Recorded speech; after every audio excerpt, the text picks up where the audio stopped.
准备小麦普通面粉500克，酵母夏季3克，冬季5克，温水250毫升。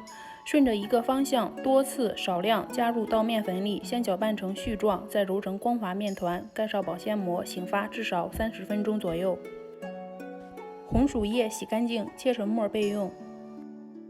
手指戳一个洞，洞口不回缩，撕开里面有丰富的蜂窝眼，说明面团发酵好了。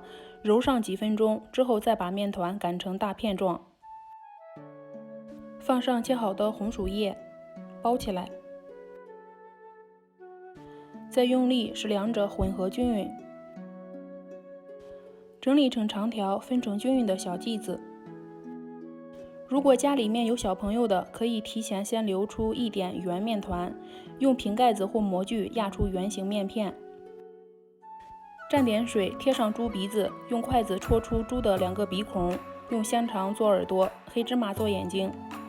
之后再2次充分发酵至手感发青。我是冷水上锅，开中火蒸25分钟左右。红薯叶馒头或者是野菜馒头都可以这样做哦，非常的有营养。喜欢的话就赶紧试试吧。